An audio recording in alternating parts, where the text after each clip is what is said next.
Salam and peace. Welcome to Dawa Dude. Please subscribe, share, like, and leave a comment.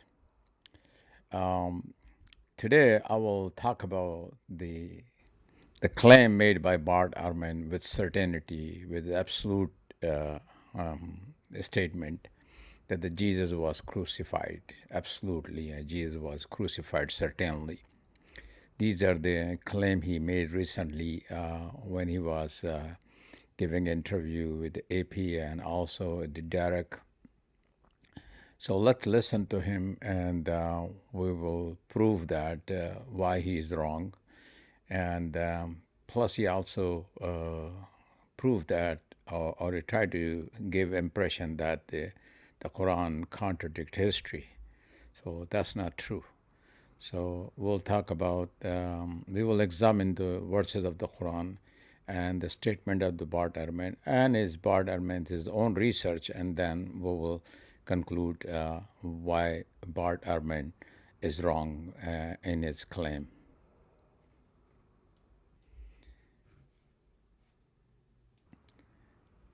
Let's listen to what Bart Ehrman recently gave a statement. And I think most Muslims don't realize that that the stories that you find in the Quran can usually be found outside the Quran earlier in Christian sources, and including, I think the one that most Christians would find problematic is that Muslims do not believe, the Quran says that Jesus didn't really get crucified. He didn't really die. That it was somebody else who got crucified in his place. And so that's, yeah, well, that would be something that I think historically, I think Jesus certainly got crucified. I think this is a historical certainty. So did you notice that he made a couple of claims about the Quran? And first of all, he again maintained that Jesus was certainly crucified, and historically, he says. Then also he said there is somebody else was crucified in the Quran. The Quran does not talk about that somebody else was crucified.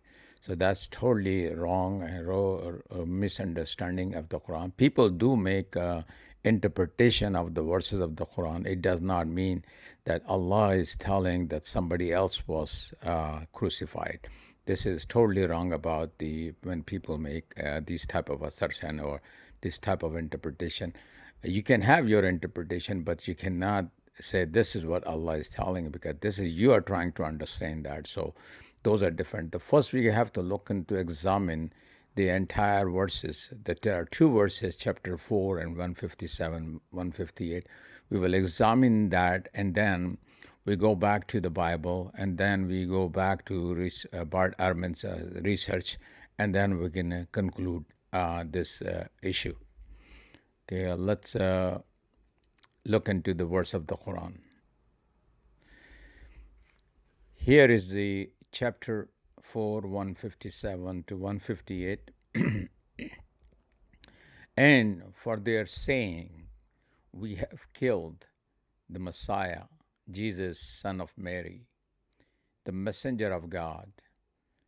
In fact, they did not kill him, nor did they crucify him, but it appeared to them as if they did.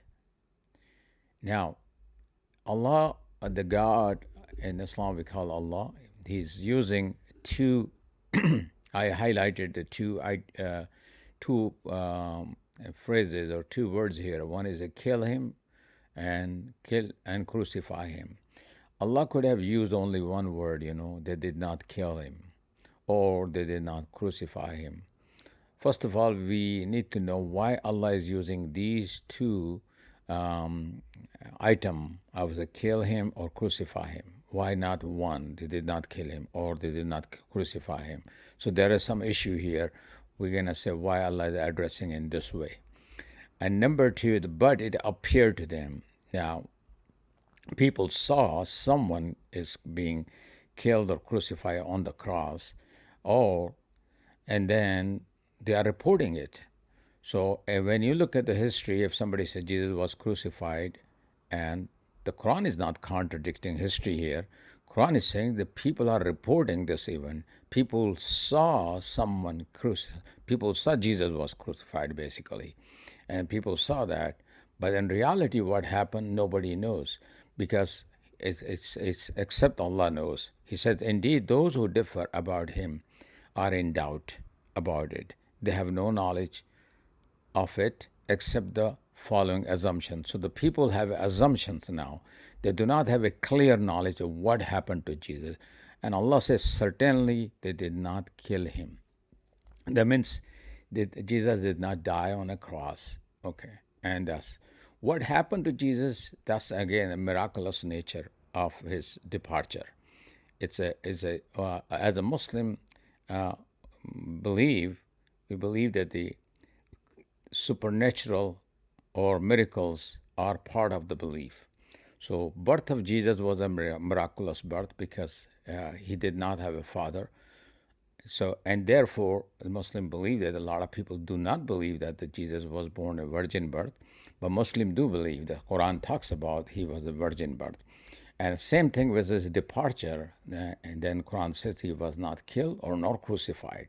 So this is again a miraculous nature of his departure. There could be reason for that also, and because Allah is rather the God raised him up to himself. God is mighty and wise. Allah is all wise. And so one of the belief, I can give you some possible reason. So before we go to that, let's see what's in the Bible right now, why Allah used the word kill and crucify, and we will explain to that. And then we will look into, again, some more information from Bart Ehrman. And then we'll come back to the why Allah, what happened to exactly Jesus according to the verses of the Quran. Now here you notice that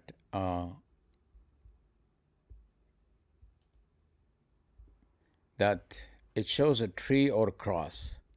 Now, if you look at the Bible, John and Luke, they are mentioning that Jesus was crucified. But the book of Acts was saying that he was hung on a tree. The crucifixion or cross or tree are two different things, although they both made up of wood or whatever the justification you want to go, but they are two different things. And a table and chair made up of wood, but they are two different functions. Same thing, the tree or cross are two different things. So we cannot be certain what happened to Jesus. It was hung on a tree or crucified. That's why the reason the Quran is using both the phrases, he was neither killed nor crucified. That's why because Allah or the God is all knowing and all wise, and he's all seeing everything he knows. That how people are making these claims. Some people are making claim he was hung on a tree. Some people are making claim he was crucified. And Allah responded that he was neither killed or crucified. So it's a miraculous departure. Now we'll look into further Now we look into the Bible, what the Bart Ehrman actually talks about, some of those information. Simply read Mark's account of Jesus' death and then read John's account of Jesus' death and make a list of everything that happens in both and compare your lists. You will find that there are stunning differences. In fact, there are discrepancies. Let me give you just a list of very quick examples. What day did Jesus die on? That's a simple question. And luckily, we're told in both Mark and John. In Mark's gospel, we're told that Jesus died the day after the Passover meal was eaten in Jerusalem. John tells us explicitly, chapter 19, verse 14, that Jesus died the day before the Passover meal was eaten, on the day of preparation for the Passover. That's different. He couldn't die both days. What about the time? According to Mark, he died at 9 in the morning. According to John, he wasn't condemned to death until afternoon. John 19:14. These are accounts that differ from one another. Did Jesus carry his cross the entire way to Golgotha, or did Simon of Cyrene carry it? It depends which gospel you read. Did both robbers mock Jesus, or did only one of them mock him and the other come to his defense? It depends which gospel you read. Did the curtain in the temple rip in half before Jesus died, or was it after he died? It depends which gospel you read. I can give you the references for all of these if you need me to, or you can look them up yourself. I'm not making these up. So you notice that how many contradiction Bart Ehrman pointed out in his presentation. That shows that you are not certain that when and how Jesus was crucified or killed. So there is no way you can pinpoint these informations or crystal clear with the certainty that the crucifixion took place. That's the one thing you can draw. And no historian will rely on these informations, what Bart Ehrman presented actually. He mentioned also about these information. The historian do not rely on these informations. Now here, Bart Ehrman was debating with Robert Price, and here in the end, actually, he provides some information regarding the crucifixion. So we're going to look into that also. Which is, I came to think there really was no empty tomb. I don't think the story about Joseph of Arimathea is a historical account. And the reason I came to that is this. I decided to look up every reference that I could find in every Greek and Latin author of antiquity who mentions crucifixion, and to see what they say about crucifixion. And one of the striking things is that we have no literary descriptions of crucifixion. In other words, we don't have any text that tells us this is how they did it. You know, they nailed them, or they tied them, or they did this. This is how they set the cross upright. There's no descriptions of this, apparently because everybody knew how it happened, I suppose, but they don't describe it. One thing that does get described a lot, though, is, or a relative amount, is that Romans left the bodies on the cross. They did not take them down when they died. Part of the punishment of crucifixion was that the body was left to decompose and to be subject to the scavenging animals. So you have references to this in our sources.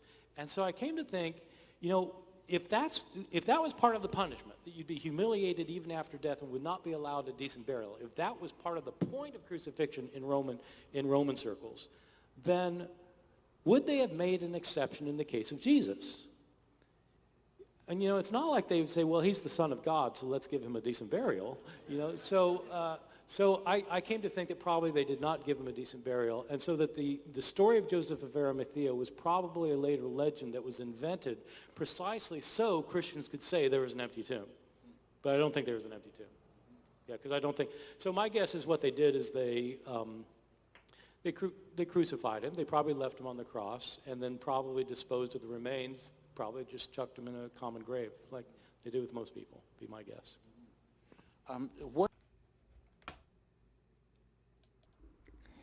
Did you notice that in the end, he used the statement probably, probably, probably. And he also says, in my guess, you know. Now, when he talked to AP and Derek, he made the statement that Jesus was absolutely crucified. Jesus was certainly crucified. Now here, in this debate, he says, I guess. Probably, probably, probably.